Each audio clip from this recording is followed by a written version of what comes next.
Meses antes de su detención, Edgar Valdés Villarreal, la Barbie, comió en un restaurante de la zona Diamante de Acapulco, un exclusivo lugar de la joya del Pacífico, donde el capo disfrutaba de partir con socios, pistoleros y operadores financieros. Fue la última vez que cerró para él ese local, como hacía con otros. Pidió para todos lo mismo, jugosos cortes argentinos y champán. Celebrarían algo, relata un testigo de esa escena el blog del narco.com y pide el anonimato. Recuerda que el narcotraficante de origen estadounidense, uno de los más sanguinarios en la historia de los narcos en Guerrero, reía con sus amigos y brindaba. De lejos parecía una reunión alegre, de lo más normal. Como si la Barbie no fuera la Barbie. Lucía como cualquier cliente devorando carne. Sobre la mesa, una copa de su bebida favorita, Moe con diéresis té echando. El lugar cerró por completo, una rutina que ordenaba Edgar Valdés Villarreal en sus sitios predilectos. Esa vez, ahí, sería la última. Se acomodaron cubiertos para 30 personas. Algunas entraron armadas. Todo cerca de la medianoche, cuando había poca gente en la zona. Llegaron 6 camionetas y bajaron quienes iban a cenar. Otros hombres acomodaron las unidades a pocos metros del sitio. Esperaron no más de 3 horas. Edgar se reía mucho ese día. Era un joven cortés, pero al caminar miraba por arriba del hombro. No todo el tiempo hablaba en español, en ocasiones y sin gritar, lo hacía en inglés. Se le colaban frases simples como, "That's ok". En la zona no ponían tonadas a alto volumen, pero los gustos musicales de Valdés Villarreal siempre fueron estruendosos, corridos diversos, en especial el suyo, y música norteña.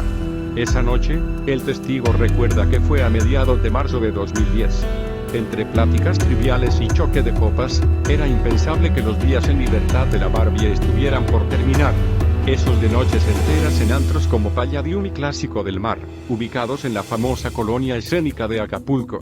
Faltaba poco para que llegara el fatídico 30 de agosto de 2010. En esa fecha, en un operativo dirigido por la Policía Federal, PF, sin disparos, la Barbie fue detenido. A partir de ese día no cantaría más sus predilectas norteñas en restaurantes, como acostumbraba. Posesión de armas, privación ilegal de la libertad, delitos contra la salud y delincuencia organizada, entre los cargos que se le imputaron. La Barbie era y es la Barbie. Por esa razón no es conveniente que uno lo ande recordando, dice el testigo sobre el narcotraficante. Sin embargo, asegura, de lejos parecía normal, pero ve cuánto muerto por su culpa.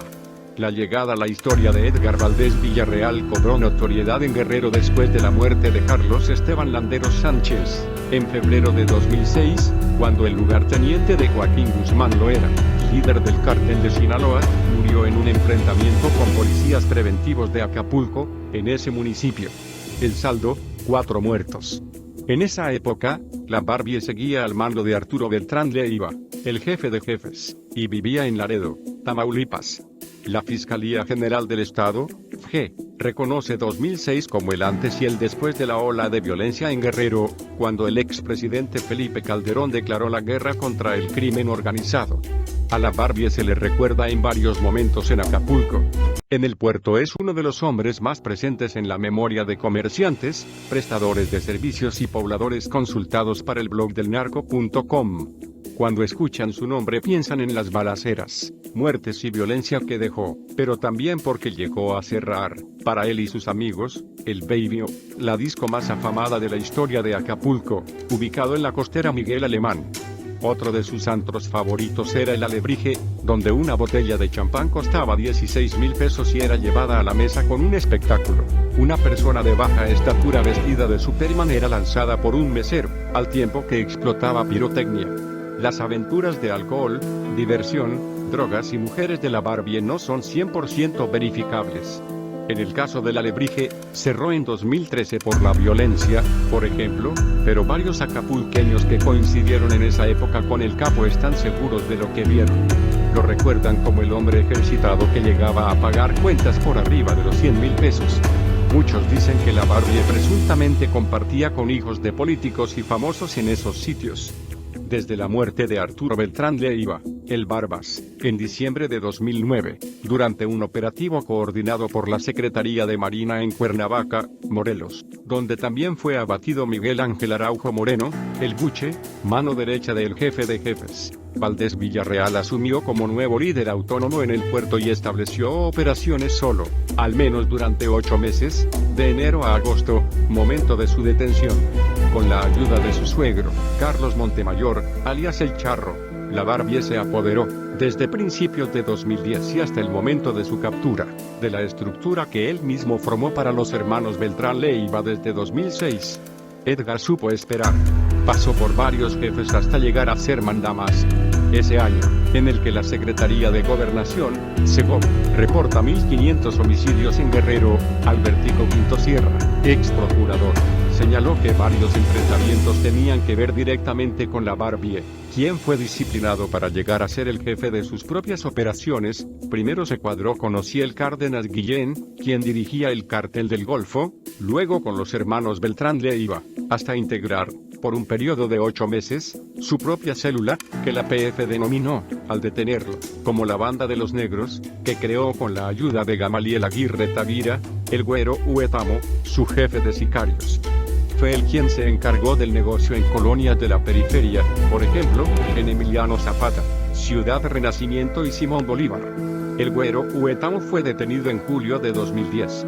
Su suegro, El Charro, otra pieza importante para la Barbie, fue capturado 3 meses después que él, el 24 de noviembre de 2010, acusado de ser presunto culpable del secuestro y asesinato de 20 turistas de Michoacán, quienes fueron levantados y muertos en Acapulco en septiembre de 2010. La PF atribuyó en un principio el crimen como una confusión del grupo de la Barbie con la familia michoacana. El poderío del Ojiverde, a quien la Procuraduría General de la República, PGR, achaca la organización de los informantes de la delincuencia organizada en Acapulco y el esquema general en el resto del país de cómo operan hasta la fecha con celulares, subidos en motocicletas, resguardando determinados puntos de venta. De paso, estratégicos, terminó en ese año tras su arresto, pero la PGR reconoce que ese modus operandi lo mantienen grupos locales.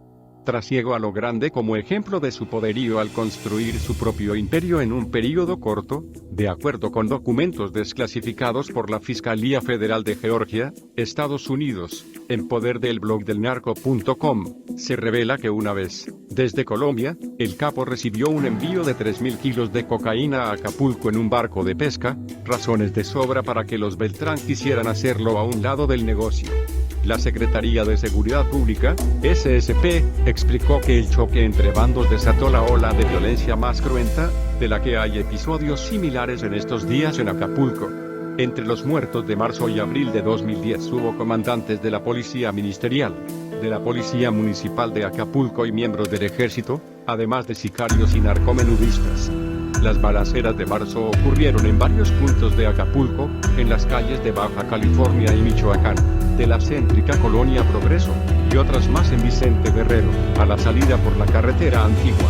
En Ajuchitlán del Progreso la PGE ubica a esa región, después de Acapulco, con más presencia de grupos y células delictivas. Sujetos armados atacaron a los militares, quienes repelieron la agresión, pero murió un elemento del 49 Batallón, con sede en Ciudad Altamirano, muy cerca de donde la Barbie tenía una casa, en el exclusivo fraccionamiento Las Brisas, en el municipio de Acapulco, fueron localizados otros 2 cuerpos decapitados y con huellas de tortura. La gente todavía recuerda que por esos días la Barbie era más famoso que nunca. No solo por los titulares en los periódicos, sino porque había infundido una nueva ola de terror. La herencia de violencia después de los días de la Barbie en Guerrero es verificable en cifras. La Segov acepta que el año con mayor número de muertos fue 2012, 2.310, seguido de 2013, con 2.087 homicidios. Para 2014 hubo una disminución, mataron a 1.514 personas, mientras que en los últimos 2 años las cifras van al alza. En 2015 fueron asesinados 2.016, y en lo que va de 2016, el fiscal del estado, Javier Olea, reconoció que hay 1.251 homicidios, el número más alto de todos. La costera fue suya. El blog del narco.com recorrió la costera Miguel Alemán. el área de la escénica, donde el capo evidenció sus relaciones con el cantante Ramón Ayala, con la Miss Universo Alicia Machado y con algunos políticos. El exalcalde de Acapulco, Manuel Añorbe Baños, actual diputado federal, fue acusado por Rubén Figueroa Smudny, hijo del cacique y exgobernador Rubén Figueroa Alcocer, de tener nexos con el narco. Acapulco, de acuerdo con la FGE, está en manos de 10% de las más de 50 células que operan en la zona. Varias escisiones de cárteles que han perdido poder. Uno de los grupos que ha perdido terreno es el de los Beltrán Leiva. Cuando detienen a Montemayor, suegro de la Barbie, señala que hay una estrategia para incriminarlos, sobre todo del asesinato de los 20 michoacanos en 2010. Le echaron la culpa a Moisés Montero, el coreano, Benjamín Flores Reyes o Celestino Flores Reyes, el padrino, Eber Jair Sosa Carvajal, el Cremas, y Cristian Hernández, Cris, integrantes del cártel independiente de Acapulco, última división de los Beltrán Leiva de mayor presencia en Acapulco, cuyo operador principal sigue libre, Carlos Antonio Barragán Hernández, el Melón. Nuestro testigo asegura que la Barbie a veces se emborrachaba y pedía que tararearan su corrido, aquel con el que se le rendía pleitesía al cártel de Sinaloa y cuya letra dice: traigo la camisa bien puesta y también al tiro. Estoy muy agradecido, también me siento orgulloso de ser parte del cártel más grande y más poderoso, Culiacán. Cuando fue presentado ante los periodistas, después de su captura en 2010, Edgar Valdés Villarreal, conocido como la Barbie, no dejó de sonreír. El gesto desató polémica en el país, pues muchos lo interpretaron como una burla a las autoridades. Hoy la sonrisa se ha borrado.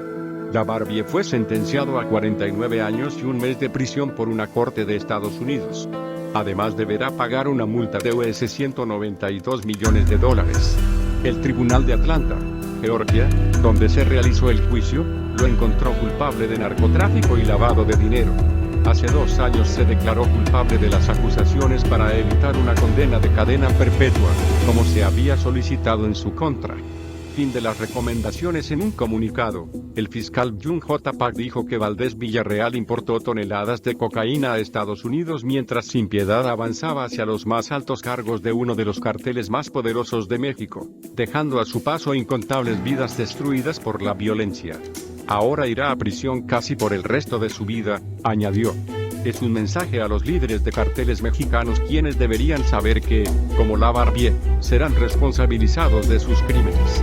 Violencia y crueldad. Valdés Villarreal nació en Laredo, Texas, en agosto de 1973. Su vida en la delincuencia empezó desde muy joven, pues según la Policía Federal de México a los 19 años de edad fue detenido por posesión de marihuana. El gobierno estadounidense señala que, en 2000, la Barbie tenía un próspero negocio de distribución de marihuana y cocaína en su ciudad natal.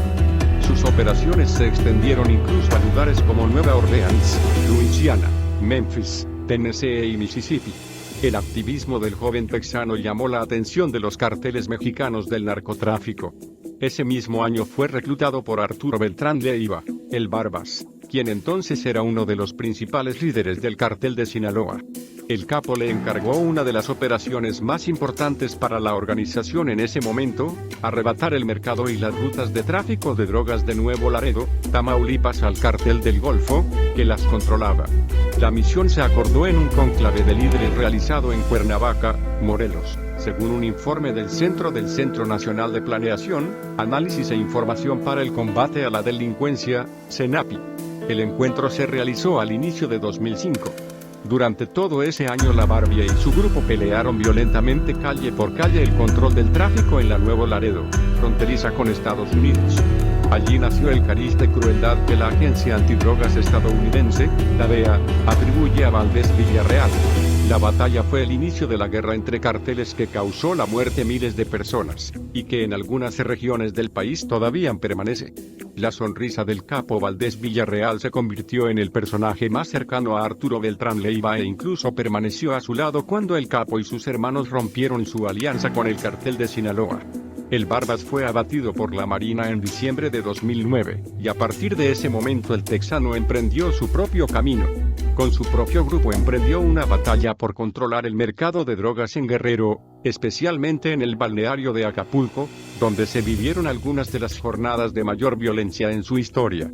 La red del Capo se extendió incluso a Morelos, la capital del país y el vecino Estado de México, donde fue capturado el 30 de agosto de 2010. Al día siguiente fue presentado ante los medios en instalaciones de la Procuraduría, Fiscalía General de la República, PGR. Fue el momento en que no paraba de sonreír. Los videos y fotografías del momento lo muestran con la mirada divertida, una camiseta deportiva Ralph Lauren y tenis nuevos. La sonrisa, junto con la ropa, fue lo que más llamó la atención de los medios, e incluso marcaron una especie de moda en los mercados informales de ropa. Una semana después de la captura, en las calles de la capital mexicana se vendían réplicas de la camiseta verde de la Barbie. Más información en el blog del narco.com.